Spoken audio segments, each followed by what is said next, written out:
Hey, good afternoon, Robert. How you doing? What's going on, Andre? Hey, thanks for getting together and doing this. I'm really excited about talking some of the changes. I think there's a lot of buzz going on there about what's going on in the real estate market. Chicken Little. Chicken Little, great way to. That's a great, Chicken Little. great phrase to just Yeah. describe what's going on right now. For the people who don't know us, and you want to do maybe just a quick introduction for yourself and myself. Yeah, Robert Dixon with Remax Estates property in the South Bay. I've been in some form of real estate most of my life. I'm third generation in real estate. My great uncle was a builder. My dad was an investor and a property owner. Spent a lot of time working as a manager and got my license, roughly 20 years ago. And the rest is history. I work in residential, some commercial, like to focus on investment property, but it's all good, right? Absolutely.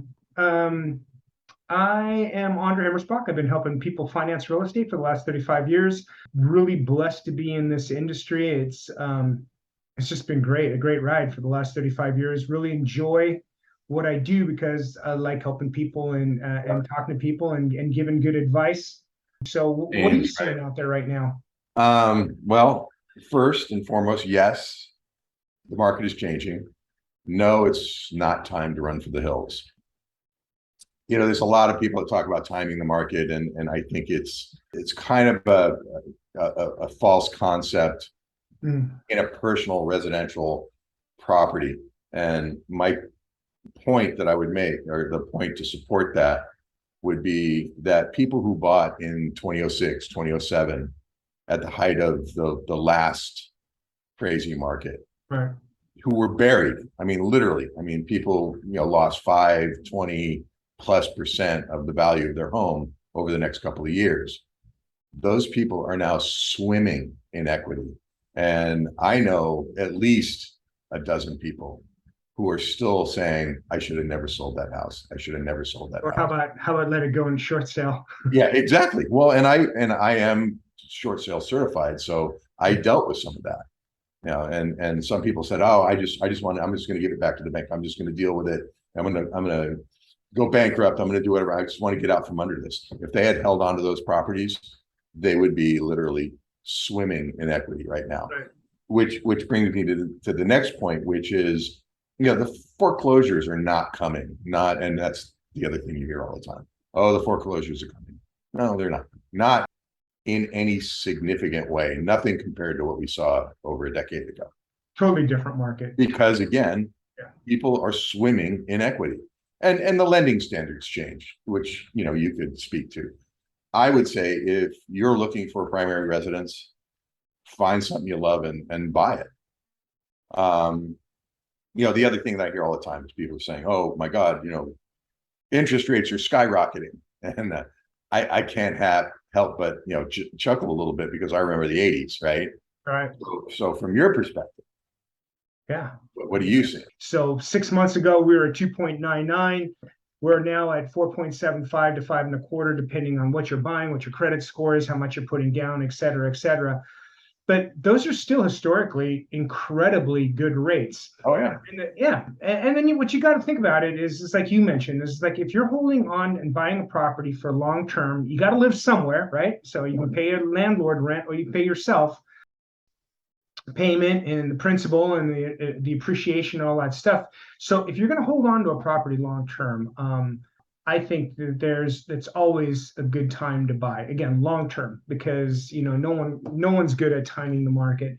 Rates right now, like I said, 4.75 to 5.25, depending on your deal. Great, historically speaking. Yeah, quite a bit down from what, 15+% in the mid '80s, right? If you want to look at it that way, yes. I think when I got in the business, rates were 14%. People were buying homes then, I right? didn't realize you were that old. Yeah, I know I don't look it. Hey, real quick, I wanted to maybe share a couple of charts to speak to your point about the sky's not falling. We've gone from what you call a hyper seller's market to strong seller's market. So I just shared Yeah. months of supply. Can you see that on your screen? Yeah. Just to let everybody, so you can see right here, this is for Los Angeles and Orange County for the last 5 years.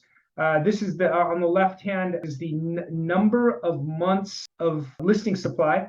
Right. And you can kind of see how that goes. So here, where's the high? The high in the last 5 years was November of 2018. We were at in LA County 4%.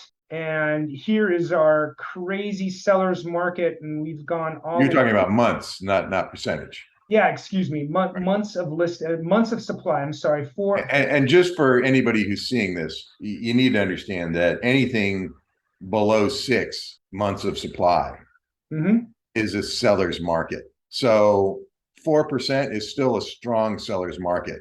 Right. You have to be up above 7 to start seeing, a buyer's market. And that's what we saw in, 2008, 2009. Right. So another way to put it, I think you said a balanced market would be, 6 months of supply. Yeah. Traditionally speaking, six months is considered a balanced market. Anything below that is more of a seller's market. Anything above, say 6.5, 7, now you're starting to get into the buyer's territory. Got it. Check this out. This is for LA. Orange County was even crazier, but in December of 21, we are at 1.5 months supply. Yep. And that was the bottom. That was December of 21, and now we're slowly started moving up, and now we are in LA County and Orange County around 2.5 months of supply. Right. And the great news for buyers is that there is more inventory. The reason we were at those low numbers is nobody was selling anything. And I wouldn't even say, I don't have the metrics in front of me, but I wouldn't even say necessarily that there were an inordinate amount of buyers in the market. It was just that there was no inventory, and people with wherewithal were just throwing down to get whatever they wanted. My dog's barking in the background. I apologize. He's agreeing with me. Absolutely. So wait, you had another chart you showed too, which is awesome. I'm going to do the other one, I think, which even speaks more to your point, and that's days on the market. It's been ridiculous. Yeah. If you say, "Oh, I'm going to wait to go see that property tomorrow," chances are it's in escrow. That's what we've been dealing with for the last year plus. There were properties that were coming on the market that were sold within 24 hours. Right. With multiple offers. You're hearing stories about agents waiting through 30 offers. Right. To try to determine which is the best fit for their seller. Well, so just to put a finer point on this, this is the median. This is not the average. This is about all the things. This is the median. Yeah. Was 6, which means that 6 days. The day that it was listed to the day it went under contract was 6. So that's the median. So there on the other side of that is 1, 2, or 3 days. And then, obviously you have more than that for the properties that were way overpriced, maybe sat on the market for 2 or 3 weeks until they had a price reduction. Right. The median was 6. And now that was in March, I think was the low, March of 2022, just a short 3-4 months ago. Now we've moved to a whopping 12 days on the market. If you think about it, that's enough time for 1 broker's open and maybe 2 open houses before the house that's listed is under contract. Well, there's another thing too, is now we have Coming Soon, which was created due to COVID, right? So that people could sort of pre-market their properties before they actually had to put themselves out into the open. And so, a lot of times, these things would come on the market the first day they go active. So Coming Soon is a different category. When they go active, those agents are hit with like 15, 20 offers that day. Sure. Their email is just blowing up with offers. And, that coupled with, overlist offers and escalation clauses. And I don't know if the people watching aren't familiar with an escalation clause. What it is if you're buying a property for $1 million, but you're willing to pay $1.5 million, what you do, it's like eBay, right? You go in and you say, I'll pay your $1 million, and I'll increase my offer by $1,000 all the way up to $1.5 million. I want this property. What they were also doing is they were waiving contingencies. They were shortening escrows. I mean, they were, like I said, throwing down, saying, I'm going to buy this thing. I don't care if I have to replace the entire foundation. Sure. What are the first 3 rules of real estate? Location, location, location. Exactly. So if it was where they wanted to be, they didn't care. They were prepared to fix it. And there was more cash than I think we've ever seen in the history of real estate.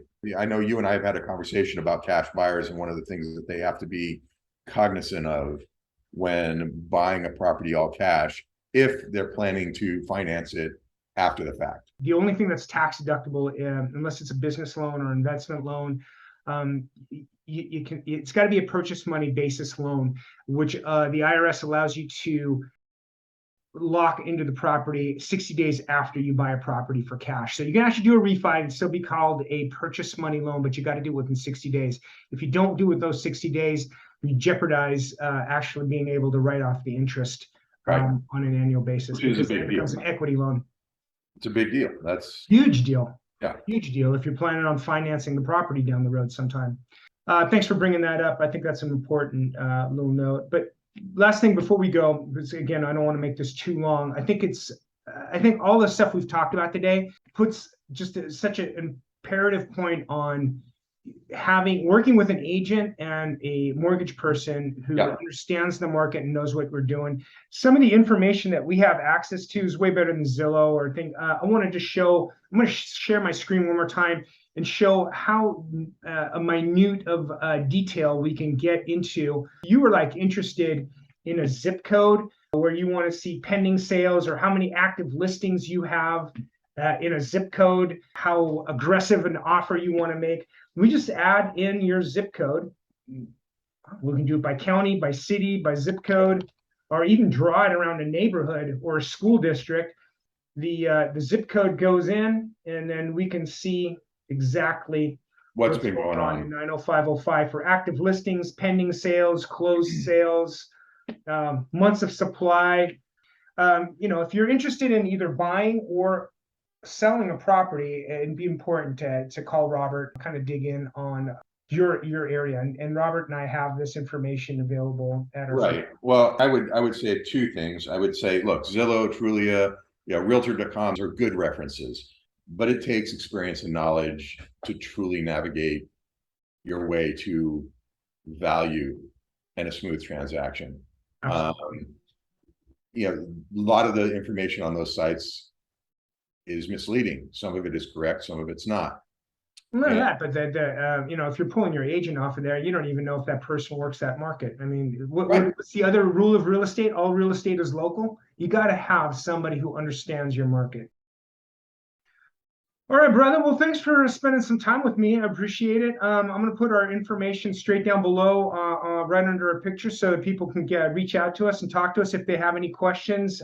Please, this is what we do for a living. But you're not bothering us. That's what we're hoping you do. Always call us. We welcome your calls. Yep. So you said that the numbers down there. Are we going to put that there? We'll put it right there. Well, can't they be side by side? They can be side by side or right underneath each other there. They'll be able to figure it out. All right, brother. Hey, I got to go. Have a great afternoon. Thanks. You too, man. And we'll be seeing each other. All right.